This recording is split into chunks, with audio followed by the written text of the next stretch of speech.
In 1961, the Tianjin watch factory was tasked to develop a mechanical chronograph for members of the People's Liberation Army.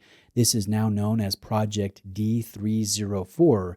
In order to fulfill the directive, members of this factory traveled to Switzerland, which at the time was seen as the area where the world's best watches were being produced. And while there in Switzerland, the Tianjin watch factory purchased the patents and the necessary production machinery to create the Venus Caliber 175 chronograph.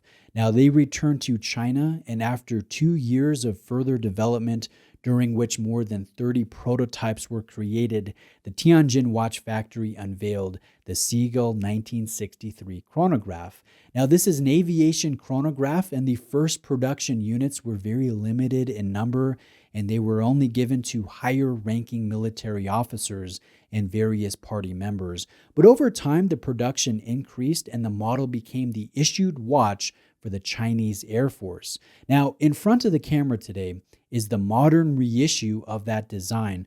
Although it does have a few nice upgrades, this version is slightly larger at 40 millimeters and will have the sapphire crystal. This watch is a joint production between the Red Star Watch Factory and the Tianjin Watch Factory in China. So interestingly enough, the original machinery that reproduced the Venus 175 movement back in 1961 is still used in the production of the components for this ST-1901 mechanical caliber, and that is where the watch becomes intriguing to me. It's where it sits in the watch market, and ultimately that comes down to the movement in relation to the retail price. So as shown, this 40 millimeter variant with the sapphire upgrade and the blued swan neck regulator upgrade has a retail price of 325 euros, which currently equates to a little less than $350. I don't know of any other watch at or near that price that has a mechanical caliber, a chronograph, and this one is a Chinese-made mechanical movement that originally was a vintage Swiss caliber.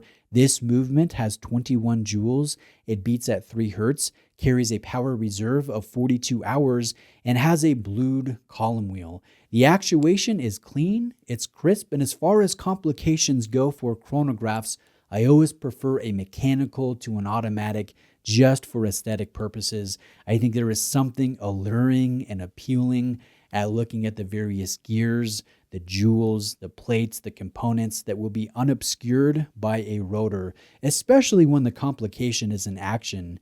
Now, I consider top competitors in the watch market at about $350, and in my own opinion, most of them are quartz movements, and very few of them are chronographs. I think the most popular chronograph in that affordable segment would be the Omega/Watch Moonswatch, which is pretty divisive. And then movement-wise, if you compare this Seagull next to that throwaway quartz caliber of the Moonswatch, this Seagull really puts that quartz caliber to shame. But aesthetically speaking, I think the chronograph in this 1963 looks beautiful, but it only looks beautiful from arm's length. It's when you put it under the macro lens or you take out a loupe, then it becomes evident why this watch only costs around $300 and not over $3,000. The finish at this level of magnification is pretty rough, and there is no way around that. The blemishes jump out, and the watch does lose some of that attractiveness that it carried from a slight distance, and I see this just as a reality of producing a mechanical watch with this level of complication under the $400 price segment. Decisions have to be made from a production standpoint, and at the end of the day, regardless of fine details or finish work or lack thereof, just getting a functional mechanical chronograph with this level of history, I think that's a win at the price, so I don't want to come across as too harsh. Now let's take a look at the dial details. I am pleased to report that unlike the movement, this dial is clean, it's crisp, and I like the gilt tone applied markers. I like the blued handset that's beveled and nice and long in terms of length that will carry the traditional bent minute hand tip and the bent chronograph seconds tip. I think the printing is tidy, and I enjoy this light tan dial color that has a fine matte finish that will glisten or almost glisten depending on the light angle in natural light. But on wrist, this watch feels ideally proportioned. My wrist has a circumference of 7.25 inches, and I think the 40 millimeter variation, although it's not period perfect, it feels the most at home on my wrist. And fortunately, Seagull does have 38 millimeter and 42 millimeter size options, in addition to various dial colors, complication additions, crystal material options, and other strap options. So for those interested, I will leave a link to the Seagull landing page in the description of this video. Now, I will show you this watch on 3 different strap options. The first is the stock green NATO strap. This one is the most militaristic, and in my opinion, it is also the least exciting combination. And I think that is due to the fact that this style adds a couple millimeters of height, which I'm never a fan of doing, especially on a chronograph. But the next option is an OEM brown calf leather strap with the light tan tack stitching. It also has polished hardware that will match the all polished finish of the case. And I think the brown of the strap complements the dial color and the gilt markers to a good degree. And this, in my opinion, is the best way to enjoy the watch without spending too much on an extra strap. But lastly, I will show you this on my favorite combination.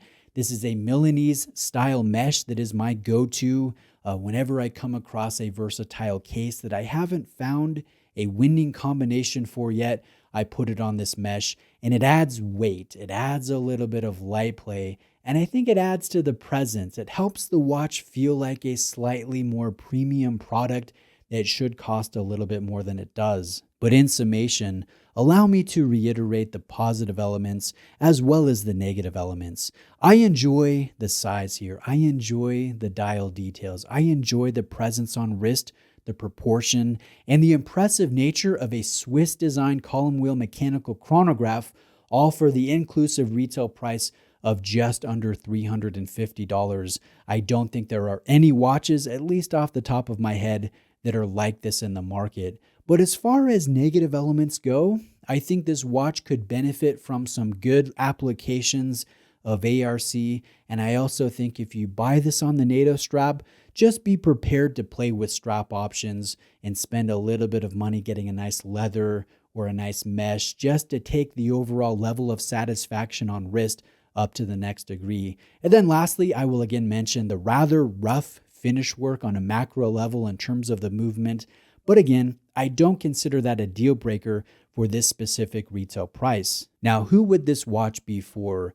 I think it's for the watch collector that is on a budget who wants to buy a mechanical chronograph and get a good feel for having this lovely traditional complication.